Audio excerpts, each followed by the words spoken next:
தெரிஞ்சிருது. மாயமா வருது, மாயமா போகுது. அதனால அங்கு வாழ்ந்த மக்கள் பல குன்றில் வாழ்ந்ததால் நாம் குன்றவர்கள். அது மருவி மருவி குறவர்கள் ஆகிறது. இந்த குறவர் குடிதான் உலகத்தின் தாய்க்குடி, நம் இனத்தின் தாய்க்குடி என்பதை மறந்துவிடுது.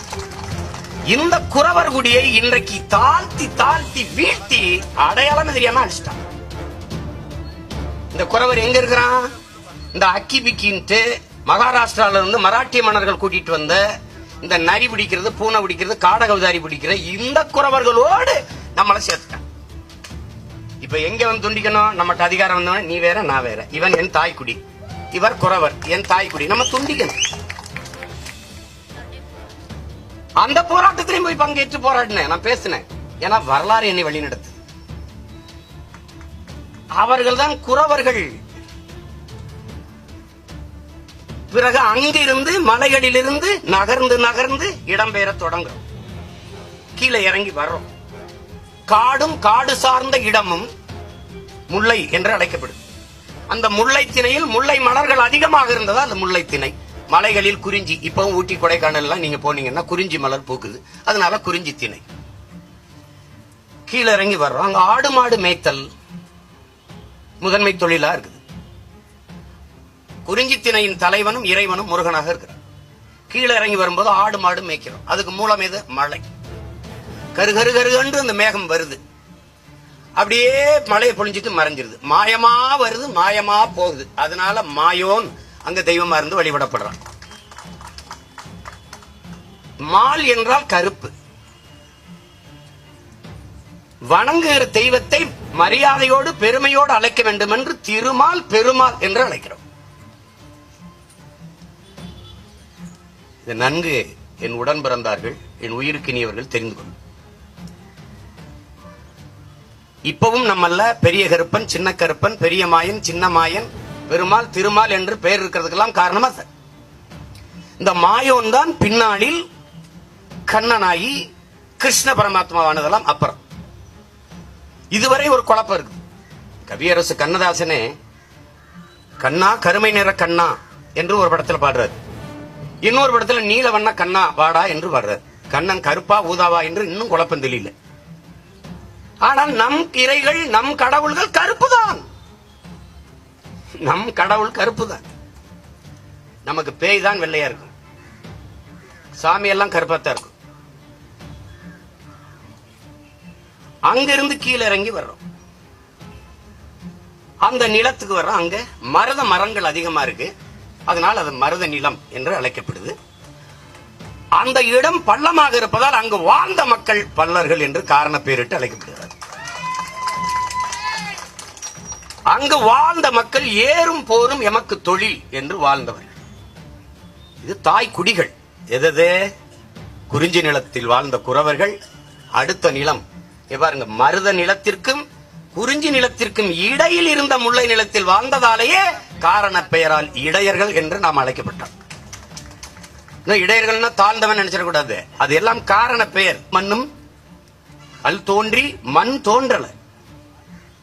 மண் தோன்றுவதற்கு முன்பு கல் தோன்றிருச்சு. அங்கேயே வாளோடு முன் தோன்றிய மூத்த குடி என்கிறார். அப்ப கல் எது? மலை, குன்றுகள்.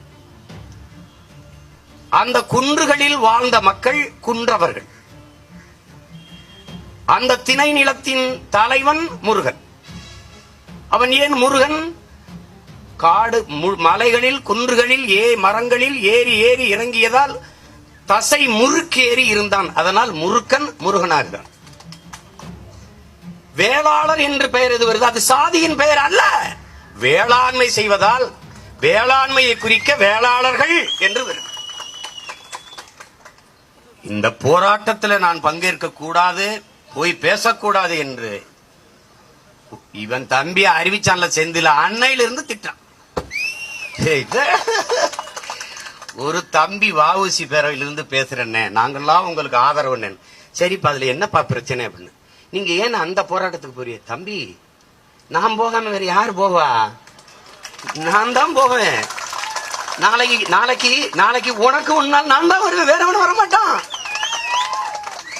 அது தேவரா இருந்தாலும், தேவேந்திரா இருந்தாலும், அது கோணாரா இருந்தாலும், யாரா இருந்தாலும் தமிழ் பிள்ளைகள் நாங்கள் தான் எம் இனம் சார்ந்த மக்கள் என்று வருவோம்.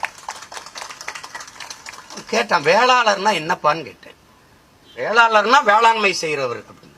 இப்ப பல்லர்கள் வேளாண்மை செய்யறாங்களா இல்லையா தம்பி? வேளாண்மை செய்யறாங்க. அப்ப ஒரு வேளாளர்கள் தானே.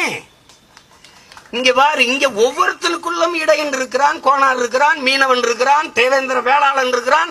இப்ப நான் ஆடு மாடு மேய்க்கிறேன், கோணாரா இல்லையா? என் வீட்டுல ஆடு மாடு இருக்குதுங்க, அப்ப நான் இடையர் தானே. மீனவர்கள் நீங்க பாருங்க, அதுக்கு கீழே இறங்கி வர்றோம். இந்த பள்ள நில, இந்த மருத நிலத்திலிருந்து கீழே இறங்கி வந்தோன்னா கடலும் கடல் சார்ந்த இடமும் நீரும் நீர் சார்ந்த இடமும் நெய்தல். அங்கு வாழ்ந்த மக்கள் மீனவர்கள் என்று அழைக்கப்படுறாங்க. ஏன்னா மீன் பிடித்தலை தொழிலாக செய்கிறார்.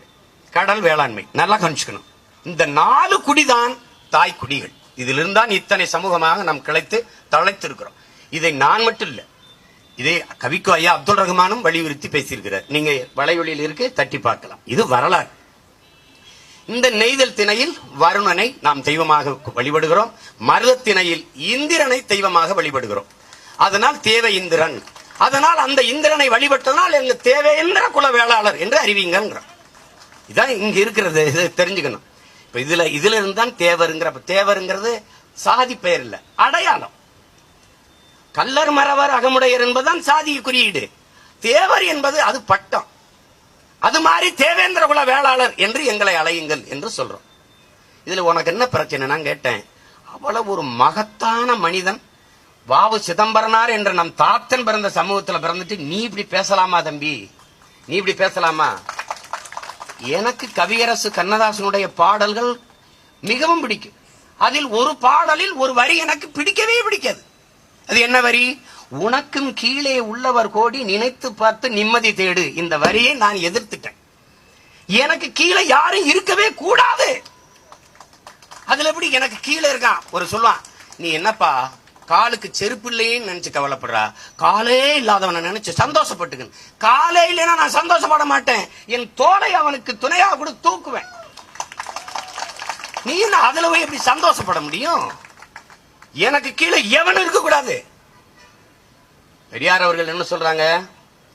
உயர்ந்த சாதி என்று நினைப்போர் எல்லாரும் தனக்கு கீழ் எவனும் தாழ்ந்த சாதி இல்லை என்று நினைத்து விடுங்கள். பிரச்சனை முடிஞ்சிருச்சு. அவ்வளவுதானே. நான் இன்னைக்கு ஒரு பேரறிவிப்பு செய்கிறேன். உலகத்தில் ஒரு சாதி, உயர்ந்த சாதி என்ற ஒன்று இருக்கின்றால், ஒரு சமூகம் இருக்கின்றால், உழைத்து உழைத்து உலகிற்கு உணவிடுகிற உழவர் குடியோன் தான் உலகத்திலே உயர்ந்த சாதி. அதைத்தான் எங்கள் குல மூதாதை வள்ளுவ பெருமகனார் உழுதுண்டு வாழ்வாரை வாழ்வார் மற்றெல்லாம் தொழுதுண்டு பின் செல்பவர்